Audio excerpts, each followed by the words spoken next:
Hi, my name's Steve Mannings from Sizewell C.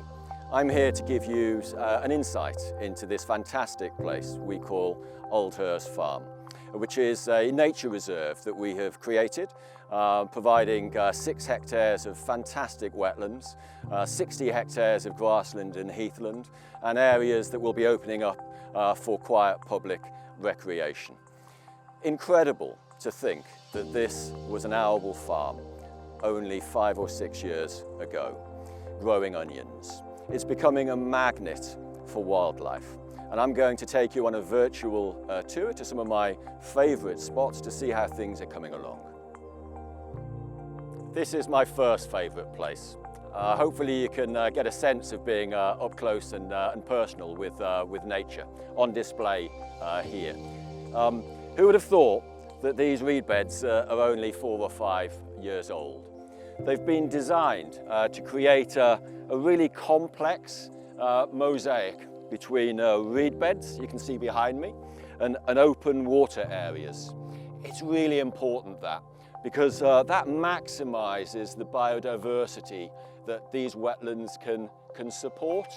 But to do our best to give nature a helping hand, we took slubbings from ditches that were being cleared out in the vicinity, some of which ran through sites of special scientific interest in the area, and spread them around this site. They brought with them huge biodiversity in the form of seed banks, invertebrates, larvae of all sorts, and they have flourished, as you can see. Up on the hill, away from the wetlands on the drier land, and I want to show you this. You don't need to be an ecologist to recognise this stuff. Heather, it's growing here. These were fields of onions only 5 or 6 years ago. We are recreating Sandlings Heath, taking the Sandlings Heath up to the doorstep of Leiston, actually, and connecting Leiston to our glorious heritage coast. This stuff's slower growing than the wetlands I showed you earlier, but we use some similar sort of techniques in order to get this wonderful habitat starting to establish here.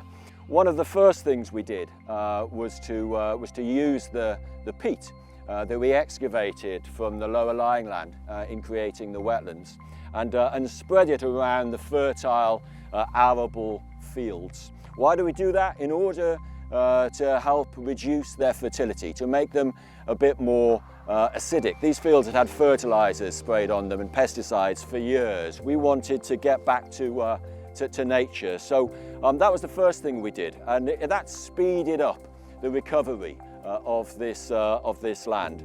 The second thing we did, working with our stakeholders, particularly Suffolk Wildlife Trust, we took heather brashings from them. That's basically the debris that's left over when they give their reserves a haircut.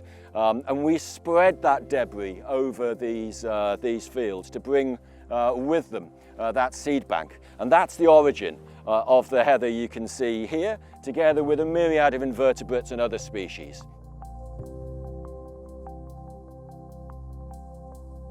Welcome to a place that we call Studio Field.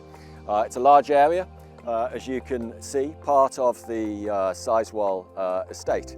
This area 8 or 9 years ago was arable land, as much of the estate was. We've been busy rewilding this area for all of that time, and we're delighted to see the progress that's being made here. It's going to be very important for ground nesting birds. It's great habitat for reptiles, and this thatch is really important for those, particularly for the common lizard. The whole aim of this area is to maximise biodiversity, to create habitat for invertebrates and for voles, and for those sorts of animals, in order to provide prey for the wider food chain. So our vision is very simple. It is to maximise the biodiversity interests of our landholding.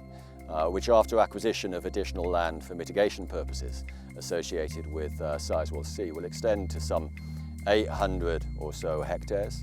We'll be setting up an environmental trust to oversee conservation management estate-wide going forwards. That will build on the fantastic work, conservation management work, that's been carried out so successfully to date.